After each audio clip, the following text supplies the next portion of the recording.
आदाब नाजरीन, मैं सनम एजाज और शाम के बज चुके हैं शाम 6 बजे आप देखते हैं program ground report Voice Television Urdu की लाइव नशरियात में। और शाम 6 बजे के ग्राउंड रिपोर्ट में हम ज़मीनी हकायक जो हैं वो आपके सामने लाने की कोशिश करते हैं और दुनिया भर में जो कुछ बड़ा मामला होता है उस पर नज़र रखते हैं। फिलहाल हिंदुस्तान से लेकर दुनिया में आज सबकी नज़रें बजट पर थी। हिंदुस्तान में आज जो सरकार जो है वो जो बजट पेश करेगी, निर्मला सीतारमन मरकज़ी वज़ीर ख़जाना जो लगातार चौथी पांचवी बार या छठी बार हो सकता है बजट पेश करेंगी, तो इस बजट में क्या कुछ मुल्क की आवाम के लिए होगा, कितने टैक्स लगेंगे, कुल मिला के अगर आज देखा जाए तो बजट पे जो कुछ हमें समझ आया है उसके मुताबिक फ़िलहाल सस्ती जो चीज़ें हुई है उनमें सोना और चांदी कुछ ख़वातीन के लिए राहत का बड़ा काम किया। खुद खातून और ख़वातीन के जेवरात से लेकर दूसरी ज़रूरियात का ख्याल रखते हुए निर्मला सीतारमन ने इस बजट में सोने और चांदी की कीमतों में जो है कमी की है। दरमदाती मदनियात इंपोर्ट जो है उस पर भी अच्छी राहत मिल रही है। जेवरात जो इंपोर्ट जेवरात होते हैं उन पे भी अच्छी खासी राहत है। ख़ास तौर पे मरीज़ों के लिए और कैंसर के मरीज़ों की दवाइयों में अच्छी रियायत की बात की गई है इस बजट में। मोबाइल फ़ोन जो कि आईटी का ज़माना है, टेक्नोलॉजी का, और मोबाइल हर शख्स की अब ज़रूरत है, तो कैंसर की दवाइयों के साथ साथ मोबाइल फ़ोन की कीमतों में भी कमी हुई है। मोबाइल चार्जर साहब ज़ाहिर है, मोबाइल एसेसरीज हैं तो वो भी थोड़े सस्ते हुए हैं। सी फूड, समुंदर के आसपास के जो लोग रहते हैं उनके लिए राहत है। चमड़े का सामान, यूँ तो चमड़े के सामान में जूतों की बड़ी अहमियत होती है, लेकिन जूते क्या रहेंगे, कम होंगे या नहीं, लेकिन चमड़े के सामान की कीमतों में कमी की गई है। केमिकल जो पेट्रोकेमिकल हैं इनमें भी राहत दी गई है। सोलर एनर्जी पार्ट्स, ये जो सोलर एनर्जी के पार्ट्स हैं उनमें राहत दी गई है। टेलीकॉम का सामान महंगा हुआ है, टेलीकॉम सेक्टर के जो सामान है वो महंगे हुए हैं। प्लास्टिक की चीज़ें, आपका बाल्टीन अब महंगा हो गया है। आपके घर में प्लास्टिक यूजुअली हर घर में हर जगह पे यूज़ होता है, वो थोड़ा महंगा हो गया है। सोलर सेल जो बनाए जाते हैं उसमें होने वाला जो सोलर शीशा है वो भी थोड़ा महंगा हुआ है। अमोनियम नाइट्रेट जो है केमिकल इंडस्ट्री में बहुत ज़्यादा इस्तेमाल होता है, उसमें वो महंगा हुआ है। और इस बजट में अगर देखा जाए तो जम्मू कश्मीर के जो 42,277.74 करोड़ रुपए जो अब की बार मखसूस किया गया है, पिछले बजट से 1.2% ये ज़्यादा है। पिछला बजट आपको याद होगा 41,751.44 करोड़ रुपए का जो बजट था वो जो है उसमें 1.2% का इजाफा किया गया है।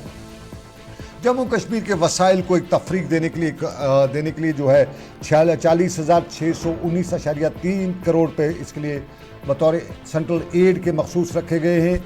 7,900 करोड़ रुपए की रकम इसमें वो भी शामिल है जो हंगामी बुनियादों पर मंजूर की जाती है, डिज़ास्टर मंजूर की जाती है। और डिज़ास्टर में जो अखराजात पूरा करने के लिए union territory disaster response fund में उसके ग्रांट के लिए 279 करोड़ रुपये जम्मू कश्मीर के लिए मखसूस किए गए हैं। बजट में 624 मेगावाट कीरो हाइड्रो प्रोजेक्ट है, उसकी जो इक्विटी शराकत है उसके तौर पर 130 रुपये मखसूस किए गए हैं। 800 मेगावाट के रैटल पावर प्रोजेक्ट के लिए इक्विटी शराकत में 476.44 करोड़ रुपए की रकम मखसूस की गई है। और जम्मू के जहलम और तवी रिकवरी प्रोजेक्ट के अखराजात को पूरा करने के लिए 500 रुपये की ग्रांट जो है इस बजट में जम्मू कश्मीर के लिए रखी है। जहलम और तवी दो दरियाएँ, कश्मीर से जहलम, जम्मू से तवी। और ख़ास तौर पर पहली बार ऐसा हुआ है जम्मू कश्मीर की तारीख में, मरकजी बजट में जम्मू कश्मीर पुलिस के लिए 9,799.42 करोड़ रुपए खसूसी तौर पे मखसूस किए गए हैं। जम्मू कश्मीर पुलिस के लिए बरह रास्त दिल्ली से बजट जम्मू कश्मीर पुलिस का मखसूस। और इसी बजट के बाद आम लोगों की भी हमने राय की है, अभी वक्त इजाज़त नहीं देता, आम लोगों की राय पे आपको जानेंगे।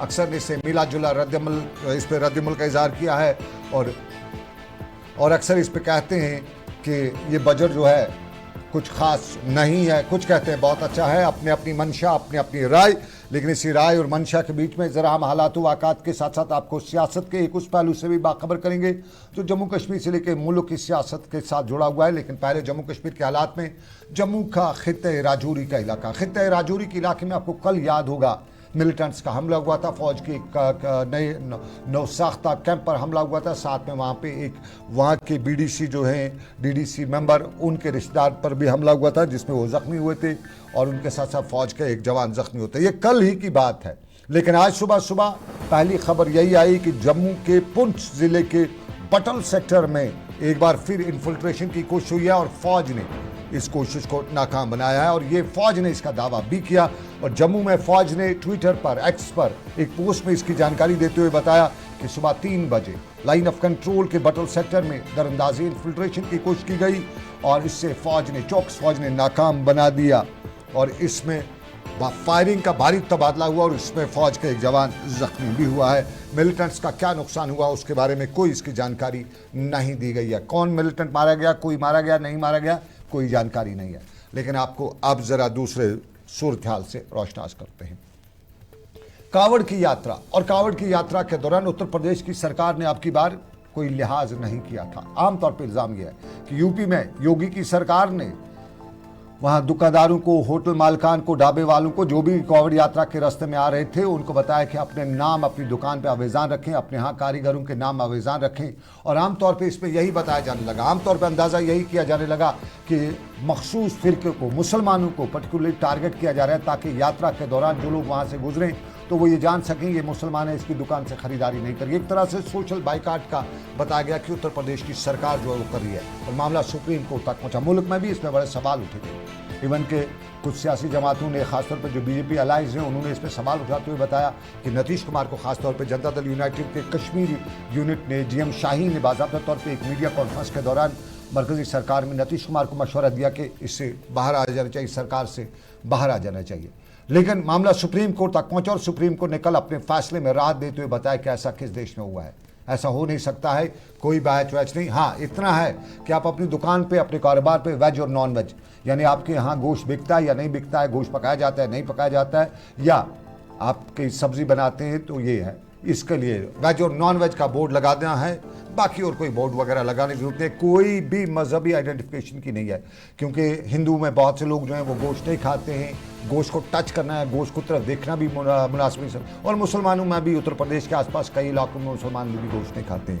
तो ये मामला था और इसी पर सुप्रीम कोर्ट ने जब राहत के साथ कल सुनाई और बताया कि मुल्क में डेमोक्रेसी चल रही है, एरोक्रेटिक रूल नहीं चल रहा है। इस पर आज सियासी जमातों का रद्द-ए-अमल आना शुरू हुआ। श्रीनगर में उमर अब्दुल्ला ने भी इस पे अपना आज रिएक्ट किया और उमर अब्दुल्ला ने इसको कहीं न कहीं अमरनाथ यात्रा के साथ जोड़ते हुए बताया कि अमरनाथ यात्रा से हिंदू गुजरते हैं लेकिन मुसलमान काम करते हैं। यहाँ मुसलमान या हिंदू यात्री को कांधों पे उठा के पवित्र गुफा तक ले जाते हैं। और यहाँ उमर अब्दुल्ला ने सवाल दूसरे पे उठाया, सवाल उसने आरएसएस का उठाया, आरएसएस को। लेकिन पहले जरा सुनिएगा उमर अब्दुल्ला ने क्या बताया कोविड यात्रा के हवाले से।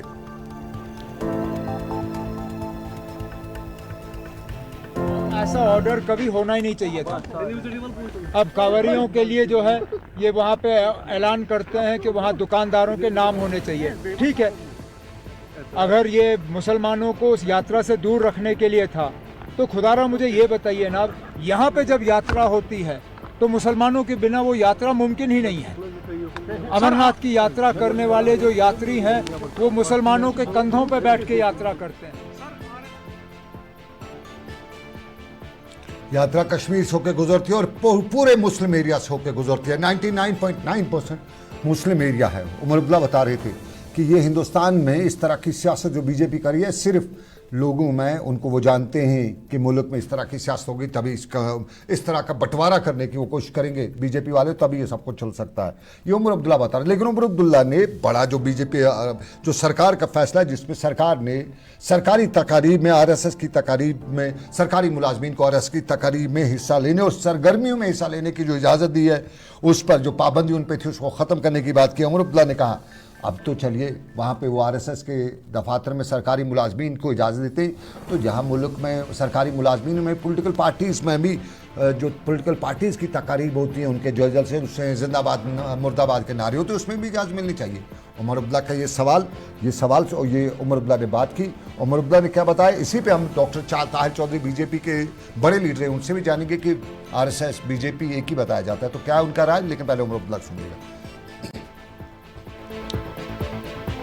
अगर यही करना है तो फिर सियासी पार्टियों पे भी जो बैन लगा है वो भी हटा दीजिए, क्योंकि आरएसएस जो है एक पॉलिटिकल ऑर्गेनाइजेशन है। इसी तरह सियासी पार्टियां हैं, अगर वो चाहें तो इस तरह का ऑर्डर अगर वो इन्होंने लगाया है तो इसी तरह का ऑर्डर फिर सियासी पार्टियों के लिए भी होना चाहिए। आए सियासी मुलाजिम और ये सरकारी मुलाजिम। ये उमर अब्दुल्ला का बयान था। लेकिन उमर अब्दुल्ला के इसी बयान के पस मंजर में हमने बीजेपी के senior leader doctor Tahir Chaudhary को लाइव लिया है, उनसे जानने की कोशिश करेंगे। ताहिर साहब, बहुत बहुत शुक्रिया। उमर अब्दुल्ला का बयान आपने सुना, हमने आपको सुनाने के लिए बताया। ताहिर साहब, जरा बताइएगा, सरकारी मुलाजिम आरएसएस की फंक्शन में जाएगा, वहां तकारीर में हिस्सा लेगा, उनका जो भगवा झंडा है वो लहराएगा, फिर वो मुलाजिम कहाँ रहा? आम लोग यही पूछ रहे हैं। देखिए सनम जी, मैं आपको एक चीज़ क्लियर कर दूं। उमर साहब ने जो बयान दिया उनकी अपनी सोच है और एक पॉलिटिकल लीडर होने के नाते उनका ये बयान है। मैं आपको एक चीज़ क्लियर कर दूं। पहले तो आरएसएस जो है ये पॉलिटिकल पार्टी नहीं है, एक सोशल ऑर्गेनाइजेशन है। पॉलिटिकल ऑर्गेनाइजेशन नहीं है ये, किसी पॉलिटिकल पार्टी से आरएसएस का कोई लेना देना नहीं है। पहले आप एक चीज़ क्लियर कर लीजिए। आरएसएस के मोहन भागवत साहब की अगर बात करें, उन्होंने जब जब भी पब्लिक के साथ खिताब किया, हिंदुस्तान के अवाम के साथ, कभी भी उन्होंने तोड़ने की बात नहीं की, हमेशा उन्होंने जोड़ने की बात की। और आरएसएस एक वो ऑर्गेनाइजेशन है जो सदियों से हिंदुस्तान में जहां जहां पे भी कुछ ऐसी चीजें होती हैं वहां पे भलाई का काम करते हैं। कभी भी नफरत की बात आरएसएस ने नहीं की है। आरएसएस के इतने स्कूल, इतने कॉलेजेस, इतने इस ऑर्गेनाइजेशन के पूरे हिंदुस्तान में चल रहे हैं जहां पे हिंदू बच्चे भी पढ़ते हैं, मुसलमान बच्चे भी पढ़ते हैं। ये चीज मैं आपके नॉलेज के लिए और उमर अब्दुल्ला साहब के नॉलेज के लिए बता दूं। आरएसएस हजारों लाखों लोगों के ऑपरेशंस करवाते हैं, उसमें ये नहीं देखते कि ये असलम है या ये रमेश है या ये सुरेश है। किसी का नाम नहीं देखा जाता, काम किया जाता है। आरएसएस ने आज तक जितना भी काम हिंदुस्तान में किया है उसको सराहना करनी चाहिए। आरएसएस के ऊपर जो 60 साल पहले कोई प्रतिबंध ये लगाया गया था उसको हटाया गया, उसको सभी ने वेलकम किया है। मुझे लगता है उमर साहब को भी वेलकम करना चाहिए था, लेकिन उमर साहब को शायद इस चीज का एहसास नहीं होगा। वो उसको पॉलिटिकल पार्टी का साथ जोड़ रही है। आरएसएस का पॉलिटिकल पार्टी के साथ कोई भी लेना देना। आम मुसलमान हूं, मैं भी मुसलमान हूं, हमारे घरों में भी आरएसएस का डिस्कस होता है, बाहर में डिस्कस होता है। जब भी आरएसएस का मुसलमान लेता है, बीजेपी के नाम लेता है, तो आरएसएस को पहले ही जोड़ देता है साथ में। वो बीजेपी और आरएसएस को मुसलमान खाम तौर पे नाम लेता है। और जब भी आरएसएस का नाम आता है तो मुसलमान तौबा तौबा शुरू कर देता है, कहता है कि सारे मुसलमान के लिए, मैं आम मुसलमान है वो कहता है कि मुसलमानों पे जितने भी जुल्म हो रहे हैं सब तो आरएसएस करवा रही है। नहीं, देखिए, ये लोगों के बीच में एक जहर बोलने की बात की जाती है। आपके जैसे, हमारे जैसे ही हमारे बीच में कुछ ऐसे लोग होते हैं जो इस तरह की चीजें लोगों के बीच में पहुंचाते हैं कि आरएसएस ऐसा करती है। मैं बहुत लंबे टाइम से भारतीय जनता पार्टी का कार्यकर्ता हूं, बहुत लंबे टाइम से। ये चीज मैं आपको इसलिए कह रहा हूं। और मैंने आरएसएस को भारतीय जनता पार्टी के साथ जुड़ी और जो इस तरह की ऑर्गेनाइजेशन है, सेवा भारती और बाकी ऑर्गेनाइजेशन है, इनको बहुत करीब से देखा है। इनके प्रोग्राम मैंने अटेंड किए, इनके बीच में गया हूँ, इनके लोगों से मिला हूँ। और मुझे इस ऑर्गेनाइजेशन का जो काम करने का तरीका, जो वर्किंग का कल्चर है, उसमें किसी हिंदू मुसलमान या किसी और मजहब की बात नहीं की जाती। सबको एक साथ लेके मुसलमानों को हिंदुस्तान में, जब मुसलमानों को, मैं ताहिर साहब, मैं खुद चूंकि बहुत करीब से दुनिया को देखने की कोशिश करता हूं, देख नहीं पाता हूं। मैं जब भी हिंदू मुसलमानों पे कहीं पे भी बलवे हुए, दंगे हुए, कहीं पे भी मुसलमान को गाय के नाम पे मारा गया, गोश्त के नाम पे मारा गया, बाकी चीज़ों के नाम पे मारा गया, वो जो पार्टीज है उनका लिंक जो है, जो मारने वाले होते हैं, चाहे वो जिस पे बजरंगी जो या दूसरे हों, उनका लिंक जो है आखिरकार आरएसएस से ही जुड़ता है। नहीं, एजाज सनम जी, मैं आपको चीज क्लियर करूं। जब जब इस तरह के दंगे हुए, मैं मानता हूं बड़ी सारी लिंचेस के केसेस हुए, लोगों के घरों से बिरयानियों के सैंपल उठाए गए, बहुत कुछ किया गया। बहुत सारे ऐसे तत्व होते हैं, ऐसे शरारती लोग होते हैं, वो हर जगह पे होते हैं, कि उन लोगों की तरफ से किया गया। और उस टाइम पे बार बार प्रधानमंत्री साहब ने भी इस चीज का बयान दिया कि ऐसे लोगों को नहीं बख्शा जाएगा। और आरएसएस के हाईकमान की तरफ से भी ये बयान है कि ऐसी घटनाएं हिंदुस्तान के, भारत देश के अंदर नहीं होनी चाहिए। भारत देश एक एकता का देश है, सभी मजहबों का देश है, सभी धर्मों का देश है, और ये एक रवायत है, ये कायम रहनी चाहिए। ये चीजें भी सामने आई, लेकिन बहुत सारे लोग हैं इस चीज को बदनाम करने के लिए, इस चीज को भारतीय जनता पार्टी के साथ जोड़ने के लिए, इस चीज को गलत रंग देने के लिए इस तरह की बातें करते हैं। इसको कतई नहीं मैं मानता हूं। मैं लास्ट पे एक सवाल आपसे जानना चाहूंगा। एक सेकंड, एक मिनट आपका और लूंगा। जम्मू कश्मीर की मैं एग्जांपल दे दूं, सेवा भारती के स्कूल जम्मू कश्मीर में भी चल रहे हैं। आप खुद जाके ग्राउंड जीरो पे रिपोर्टिंग कीजिए। वहां पे बहुत सारे मुस्लिम बच्चे पढ़ रहे हैं जिनको फ्री ऑफ कॉस्ट पढ़ाया जाता है, जिनको 1 रुपया भी नहीं उन बच्चों से लिया जाता है, ना मुसलमान बच्चों से लिया जाता है, ना हिंदू बच्चों से लिया जाता है। और वो परिवारों के बच्चे पढ़ते हैं जिनके परिवारों को मिलिटेंट्स ने मार दिया, जिनके परिवारों को कोई नुकसान हो गया, जिन बच्चों के पेरेंट्स नहीं है, मुस्लिम बच्चों की बात कर रहा हूं, वो बच्चे भी सेवा भारती के स्कूल में पढ़ते हैं। तो आरएसएस और उनकी जो आगे ऑर्गेनाइजेशंस हैं, उन्होंने भारत देश के अंदर हमेशा एकता की बात की है, जोड़ने की बात की है, देश की तरक्की की बात की है, जबकि ये कोई पॉलिटिकल पार्टी नहीं है, नॉन पॉलिटिकल ऑर्गेनाइजेशन। चलिए, ये तो आप लोगों की जिम्मेदारी थी, आप लोगों को बताते कि आरएसएस ये नहीं है जो आपको बताया गया है, या आपको ये तो ये बीजेपी के और आरएसएस के कारकुनान की जिम्मेदारी थी लोगों को समझाते। लेकिन एक सवाल मेरा लास्ट पे बनता है, क्या ज़रूरी है हमारी पोलिटिसाइज करना, हमारी ये जो हमारे सरकारी मुलाजमीन हैं, देश के मुलाजमीन हैं, इससे तो ये पोलिटिसाइज हो जाएंगे? नहीं, देखिए सनम जी, इस चीज को अलग रंग देने की जरूरत नहीं है। जैसे हमारे बहुत सारे गवर्नमेंट ऑफिसर्स मस्जिद में जाते हैं, इज्तिमा अटेंड करने जाते हैं, बड़े बड़े मौलानाओं की जब कॉन्फ्रेंस होती है हिंदुस्तान के अंदर, चाहे जम्मू कश्मीर के अंदर, तो उसमें आईएएस ऑफिसर भी बैठा होता है, आईपीएस ऑफिसर भी मुस्लिम बैठा होता है, बहुत बड़े लोग बैठे होते हैं। क्या आरएसएस रिलीजियस गैदरिंग करती है? आरएसएस रिलीजियस गैदरिंग नहीं करती। ये नहीं, मैं आपको बताऊं, चीज क्लियर करूं। आरएसएस भी उसी टाइप की ऑर्गेनाइजेशन है, उसमें अगर मैं चला जाऊं या आप चले जाएं, उनको इस चीज से कोई आपत्ति नहीं है। भारतीय होना चाहिए, भारत की बात करने वाला होना चाहिए, तिरंगे को आगे लेके चलने वाला होना चाहिए। आरएसएस के लोग उसको सलूट करते हैं। नहीं, वो तो हो गया पॉलिटिकल गैदरिंग, उसको हम कैसे, आमतौर पर ऐसी गैदरिंग्स पॉलिटिकल होती हैं जिसमें सब लोग जाएं। रिलीजियस गैदरिंग में मुसलमानों के जाते हैं, आईएस जाते हैं, वो मुसलमान जाते हैं, वो रिलीजियस फंक्शन होता है, खुतबे नमाज में जाते हैं, खुतबे में जाते हैं, शब में जाते हैं। उसके अलावा वो और कहीं भी किसी फंक्शन में नहीं जाते ना, उसके अलावा किसी भी ऐसी फंक्शन में नहीं जाते जहां एजेंडा। देखिए 60 साल पहले जिस ऑर्गेनाइजेशन के ऊपर ये प्रतिबंध लगाया गया था कि वहां पे government employees, government officers, government servants नहीं आ सकते, तो 60 साल के बाद अगर उसको हटाया गया है और लोग अगर जा सकेंगे खुले दिल से, तो मुझे लगता है किसी को उसके कोई आपत्ति नहीं होनी चाहिए। चलिए, आपको लगता है कोई आपत्ति नहीं? बहुत शुक्रिया ताहिर साहब, बहुत बहुत शुक्रिया हमें ज्वाइन करने के लिए, हमें इसके तफसील से बताने के लिए। और इस पे अब आपको नाज़रीन बताते चलें कि मामला जो है आरएसएस में अब सरकारी मुलाजिम उनकी गैदरिंग्स में, उनकी फंक्शन में बाज़ाब्ता तौर पे शिरकत कर सकते हैं।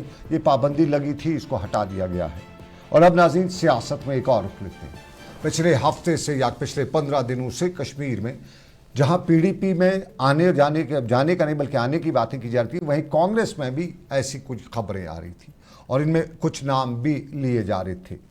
पिछले दिनों तो बहुत से बड़े नाम लिए जा रहे थे, बाद में उनकी कुछ लोगों ने तरदीद भी की। लेकिन आज सुबह हमने सोशल मीडिया देखा, तो सोशल मीडिया में हमने उस्मान मजीद का नाम जो है, जो अपनी पार्टी के वाइस प्रेसिडेंट थे, वो उसमें आज उनके अपनी पार्टी का नाम हटा हुआ उनके सोशल मीडिया के अकाउंट से देखा गया। वाइस प्रेसिडेंट का नाम नहीं था। साथ ही उनके ऑफिस से एक स्टेटमेंट हुआ, वो स्टेटमेंट उनकी बांडीपोरा में हुई कुछ गैदरिंग्स के हवाले से था, तो उसमें पार्टी का नाम नहीं था। पता करने पे पता चला कि भाई कनी हो रही है, और ये कनी जो है, माफ़ कीजिएगा, कनी पंजाबी का वर्ड है, दैट मीन्स अलग हो रहे हैं, ये अलग हो रहे हैं। और ये अलग जो हो रहे हैं वो अपनी पार्टी से अलग हो रहे हैं। और जब अपनी पार्टी से उस्मान मजीद अलग होंगे तो कहाँ जाएंगे? तो पता करने पे मालूम हुआ कि भाई दिल्ली में कांग्रेस से बात चल चुकी है, मुकम्मल हो चुकी है, बस फाइनल नोट का इंतजार है। ये कुछ कांग्रेस हलकों ने हमें बताया। आज भी श्रीनगर में कांग्रेस की गैदरिंग थी, हम भी वहाँ गए थे, तो हमें कुछ नाम वहाँ पे बताए गए कि ये बात कर रहा है। इवन कि हमने मोहम्मद अमीन भट्ट जो साहब का एमएलए भी रह चुके, उनका नाम भी जानने की कोशिश की, तो बताया गया कि भाई साहब बात उन्होंने की थी लेकिन वो अप्रूव नहीं हुआ है। अप्रूव की बात की गई तो बताया गया कि बातचीत बहुत से लोगों की चल रही है, जैसे बानिहाल से अब्दुल मजीद वानी बानिहाली की बात भी की गई, बताया गया कि उनकी बात मुकम्मल हो चुकी है। कश्मीर से ताज मोहिद्दीन की बात भी बताई गई कि उनकी बात भी मुकम्मल हो चुकी है। कुछ और लोगों के नाम भी बताए गए कांग्रेस में जाने के, जो कांग्रेस के ही थे लेकिन कांग्रेस से अलहदा हुए थे, गुलाम नबी आज़ाद के। और उस्मान मजीद के से बराह रास्त अगर बात नहीं हुई, मेरे साथी की बात हुई, तो वहाँ से भी अगरचे उन्हें बराह रास्त नहीं बताया, लेकिन इशारों में अंदाज़ा हो ही गया कि उस्मान मजीद कांग्रेस में वापस जा रहे हैं। और कांग्रेस में वापस जाने की बात अगर की जाए तो उस्मान मजीद कांग्रेस के ही लीडर हैं, थे माजी में। कांग्रेस की लीडरशिप पे कांग्रेस से बांडीपोरा से इलेक्शन भी लड़ा, जीते, और उसके बाद मिनिस्टर भी रहे, एमएलए भी रहे। और फिर कुछ 2002 के बाद वो कांग्रेस से अलग हुए और अपनी पार्टी में चले गए, बतौर वाइस प्रेसिडेंट वहाँ पे काम करे थे। उस्मान मजीद 2002 के बाद कांग्रेस जो छोड़कर अपनी पार्टी में गए, माफ़ कीजिए 2020 के बाद, तो फिर बात पते की निकल के आती है। और खबरें जो है हमारे पास, श्रीनगर में कांग्रेस दफ्तर पर कांग्रेस के कुछ लीडर कई लोगों का नाम बता रहे थे और बता रहे थे कि ये भी आ रहा है, वो भी आ रहा है, ये भी आ रहा है, ये भी आ रहा है। अब कौन आ रहा है कौन नहीं आ रहा है, इस हवाले से हम तस्दीक नहीं कर रहे हैं। कुछ पे हमें यकीन नहीं हुआ, कुछ का हमें पता नहीं, कुछ पे हमें भरोसा नहीं, तीन ही चीज़ें हम कह सकते हैं। लेकिन ये कांग्रेस की बात, पीडीपी में कल नहीं तो परसों बात बड़ी बन सकती है। कुछ और पीडीपी में नाम कल नहीं तो परसों, 2 दिन के बाद बड़े नाम दोबारा आ रहे हैं और पीडीपी के हल्कों से ये खबर। लेकिन श्रीनगर में कांग्रेस ने आज मुजाहिरा भी किया। ये श्रीनगर में पार्टी दफ्तर पर कांग्रेस का मुजाहिरा था। श्रीनगर में कांग्रेस के हेडक्वार्टर पर आज मुजाहिरा था। जम्मू कश्मीर में इंतखाबात, जम्मू कश्मीर में नए कवानीन और जम्मू कश्मीर में कवानीन के साथ साथ सरकार को दिए गए या गवर्नर को दिए गए इख्तियारात। और यूं कांग्रेस के कारकुनान ने पार्टी दफ्तर के अंदर हंगामा करने के बाद सड़क पर निकलने की कोशिश की, लेकिन पुलिस ने उनकी ये कोशिश नाकाम बना दी, दरवाज़ा बंद कर दिया। उस दौरान कुछ दीवारों से फलाने की कोशिश की, सड़क पर जाने की कोशिश की, दरवाज़ा को खींचने की कोशिश की। और उस कोशिश में जब बाहर निकले तो पुलिस की गाड़ी तैयार थी। सबको पुलिस जो बाहर निकला उसको पुलिस की गाड़ी में बिठाया, सीधा थाने की हवा खिला दी। और यहाँ लीडरान बता रहे थे कि बीजेपी मुल्क में, जम्मू कश्मीर में हर जगह पे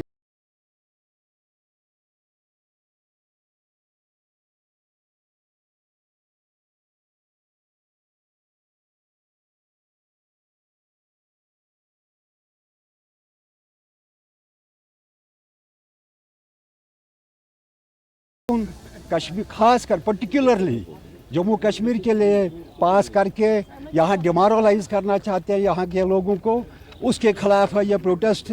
हमारा जो रोज़गार छीना जा रहा है नौजवानों का, उसके खिलाफ है। नीट में देखिए क्या किया उन्होंने, कैसे नकल कर रहे हैं, कैसे सरमाएदारों के लड़कों को ये पेपर्स देते हैं, उसके खिलाफ है। खासकर जो हमारे स्टेट छीनी गई है 5 अगस्त 2019 को, उसके खिलाफ है। कांग्रेस पार्टी ने अहद किया है कि ये सड़ीगिरी सरकार जो है उसको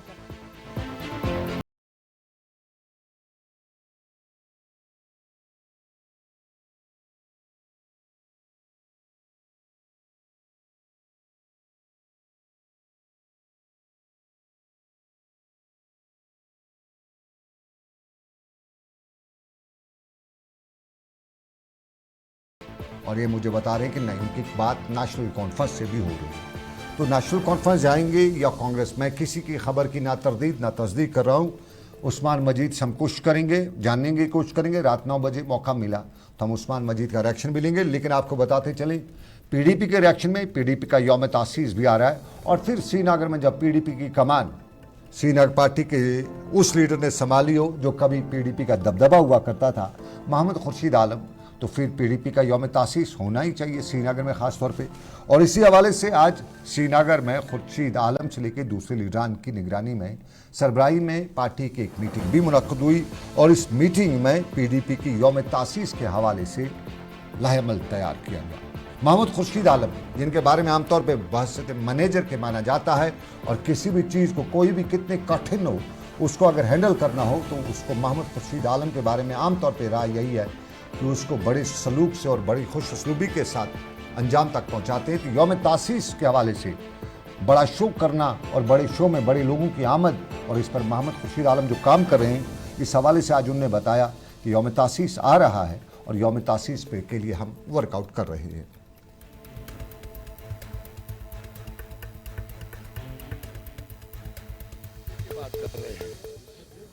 मैं उन तमाम अहकामात को देख रहा हूँ, महसूस कर रहा हूँ जो 2019 के बाद 5 अगस्त के बाद आज तक ही निकले।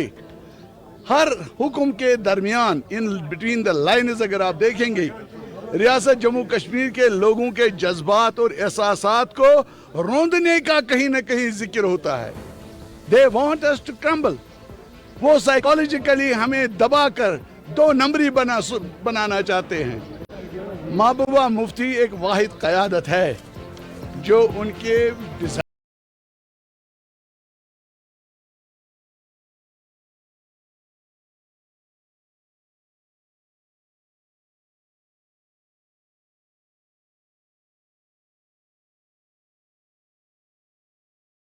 और इसी डिज़ाइन के बीच में आपको बताएं कि आप देख रहे थे ग्राउंड रिपोर्ट सनम के साथ। फिलहाल ग्राउंड रिपोर्ट में बस इतना ही। अगले बुलेटिन में फिर होगी आपसे मुलाकात। कुछ ही पलों बाद आपके लिए लाया आ रहा है उर्दू खबरनामा, फिर रहेगा कश्मीरी खबरनामा और रात 9 बजे दिन भर में आज हम कोशिश करेंगे कि उस्मान मजीद कहाँ जा रहा है जानने की कोशिश करेंगे, उन्हें मिलाने की। रात 9 बजे देखने ना भूलिए दिन भर। तब तक के लिए दीजिए इजाज़त, रखिए अपना ख्याल। अल्लाह हाफिज़।